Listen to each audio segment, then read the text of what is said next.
Assalamualaikum warahmatullahi wabarakatuh. Alhamdulillahirabbil alamin. Wassalatu wassalamu ala Rasulillah wa ala alihi washabihi wa mawala wa ba'd. Bapak Ibu jemaah salat subuh rahimakumullah. Mari kita awali kultum di pagi hari ini dengan berdoa semoga ibadah puasa kita selama bulan Ramadan ini diterima oleh Allah Subhanahu wa taala, dan semoga Allah sudah membersihkan dosa-dosa kita, dan semoga Allah semakin mendekatkan diri kita kepada status ketakwaan. Allahumma amin.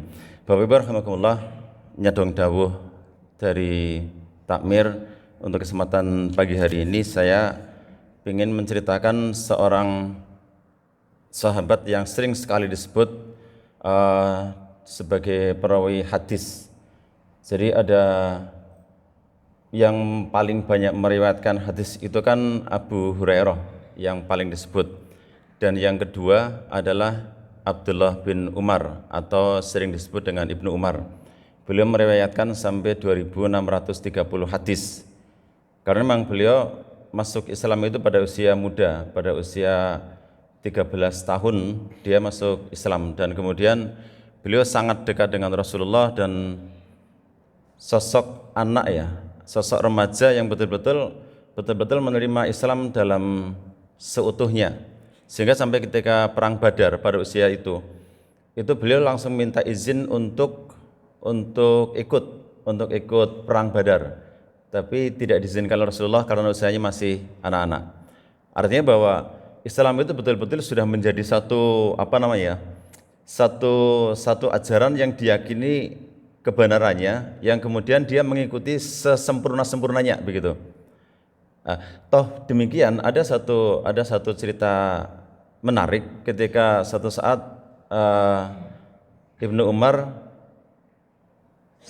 dia berkunjung ke Masjid Nabawi, kemudian beliau biasa iktikaf salat, dan kemudian tadarus sampai kemudian beliau tertidur. Nah, dalam tidurnya itu beliau bermimpi didatangi oleh malaikat, kemudian dipegang tangannya, kemudian diseret ditarik, kemudian ditunjukkan kepada beliau, kepada Ibnu Umar itu tentang neraka, ditunjukkan gitu. Terus kemudian Ibnu Umar ketakutan, dan betul bisa dibayangkan neraka itu seperti apa. Jadi dibayangkan seperti sumur yang dalam yang kemudian mengerikan sekali lah. Kemudian kata malaikat itu mengatakan bahwa engkau belum terjaga dari ini, artinya belum ada jaminan bahwa engkau selamat dari ini, dari neraka begitu.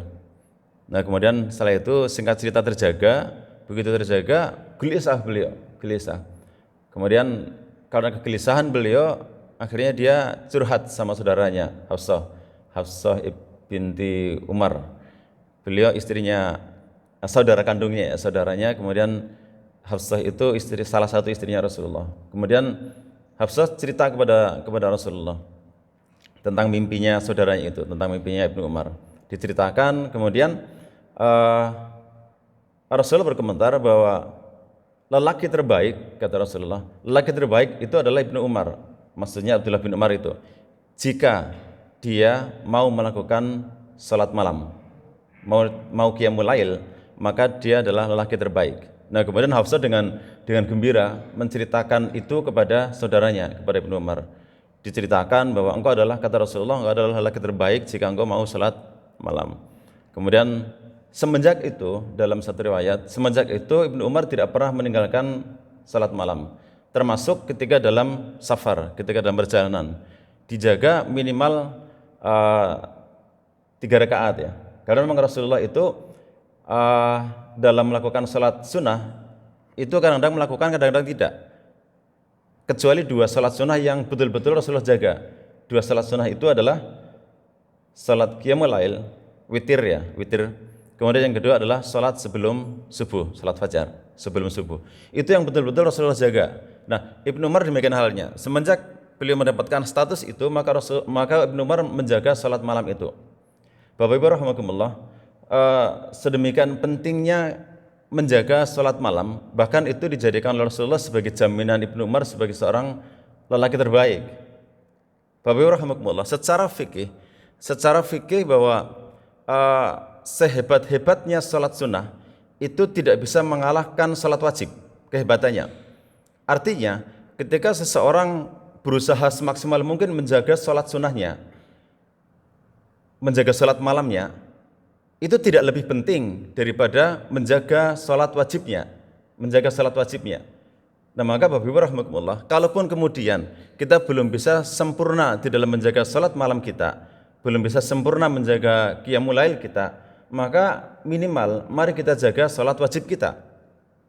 Kita sempurnakan sholat wajib kita.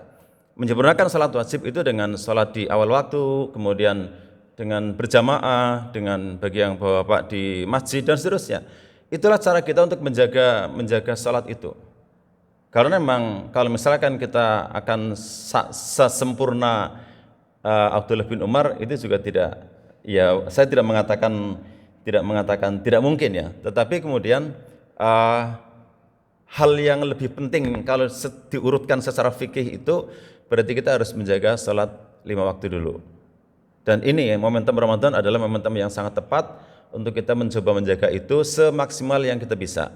Semoga dengan motivasi kita untuk menjaga sholat 5 waktu itu, kemudian Allah sayang kepada kita dan Allah kemudian memberikan kekuatan kita untuk menjaga sholat-sholat yang nafawi yang disunahkan. Itu saja yang bisa saya sampaikan, semoga bisa menginspirasi kita untuk semakin baik di dalam Ramadan kita dan semakin mendekatkan kita kepada derajat ketakwaan yang sudah Allah janjikan. Aku qouli hadza astaghfirullahaladzim. Assalamualaikum warahmatullahi wabarakatuh.